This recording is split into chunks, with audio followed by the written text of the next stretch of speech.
How's it going, everybody? Cameron here with Canadian Gamer, coming at you with another video. Now, today's video, we're going to talk about the new Batman movie, The Batman, and I'm going to talk about why I refuse to watch this movie. So, earlier today, I was talking with my co-host on my weekly podcast, which you can watch on this channel every Friday at 8 p.m. Eastern Time. Cheap plug. It's the Gentleman Podcast. So I was talking to Master System Marceau, and he wanted to talk about this movie, The Batman, on our podcast this Friday. And I told him I hadn't seen it. And he's like, well, you should check it out and we can talk about it. And I'm like, no, I have no interest in seeing this movie. So we can definitely talk about it this Friday, but it's going to be him talking and me listening. That's for damn sure. So where do we even begin? As you guys know, I'm not a huge fan. I'm not a fan of the Marvel movies, the DC comic movies, anything that has to do with comic books. I'm not really interested in it. That being said, back in the day, the year was 1989, if memory serves me correct. I did go to the movie theaters with my parents, and we saw Batman, directed by Tim Burton, starring Michael Keaton and Michelle Pfeiffer. Wow, what a fantastic movie. It's more than just a Batman movie. Just Tim Burton was on a roll back then. He had Edward Scissorhands. So many good movies coming out. And this movie just nails that nice dark aesthetic. Michael Keaton is just a fantastic actor. And in this movie, he nails it. When you think of Batman, anytime someone brings up Batman, or you're talking about the movies, I always just point to Michael Keaton era. I love those movies so much. So the first Batman movie, 1989, I give it a 10 out of 10. It's fantastic. I love the dark tone. And then a couple years later, what was it, 91, 92, we got Batman Returns.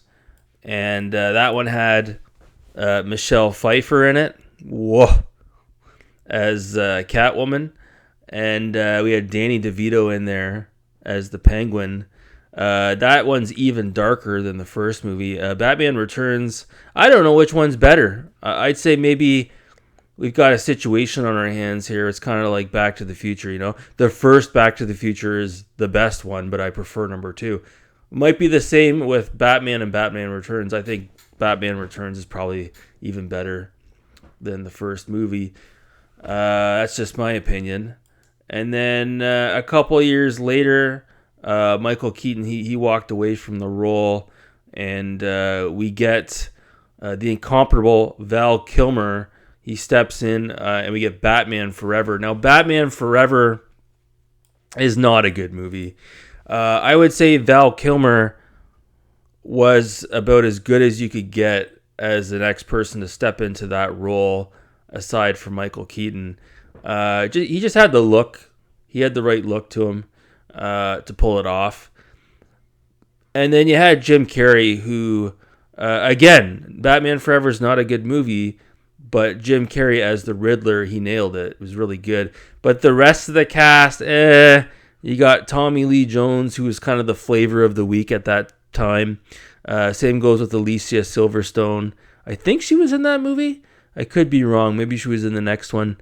It was Nikki Kidman. She was in Batman Forever. And we had Chris O'Donnell. God, one of the most overrated actors of all time. And so we moved on from Batman Forever. Not a very good movie. And then we get probably the worst one of them all, Batman and Robin. And it's crazy to think that Joel Schumacher directed this one, because I'm a huge fan of Joel Schumacher. He did a really good job with Falling Down, which is a really good movie if you've never checked it out. He's got a lot of good movies from the 80s and 90s. But Batman and Robin's terrible. That's the one with the nipple suit, George Clooney. Again, you've got O'Connell in here as well. This one has Alicia Silverstone. Uma Thurman is in here as Poison Ivy. And you got Schwarzenegger as Mr. Freeze.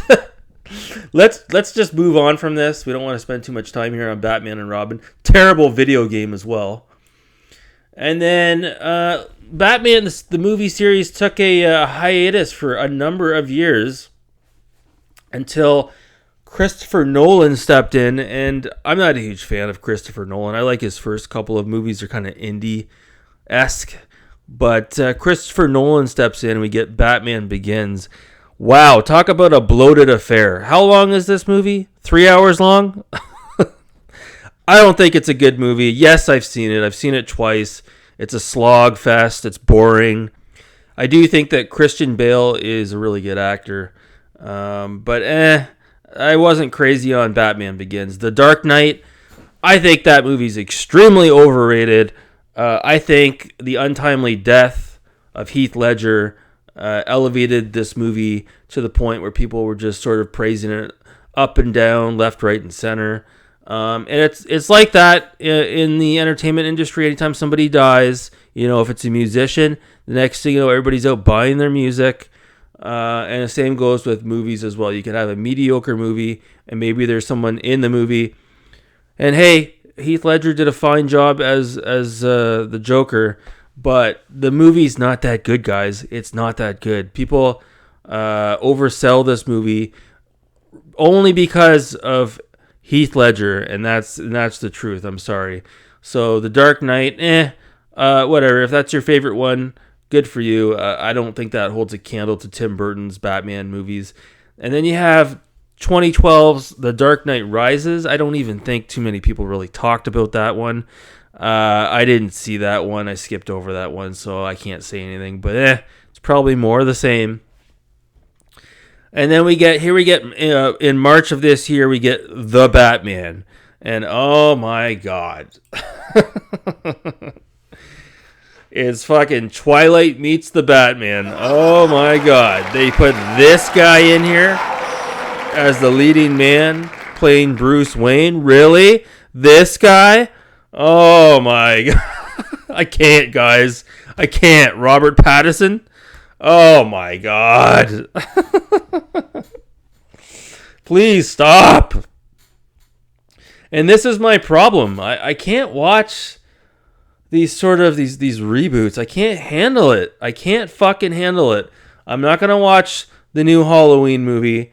Doesn't interest me. I'm not going to watch the new Point Break movie that came out a couple of years ago. The remake of Total Recall doesn't interest me whatsoever.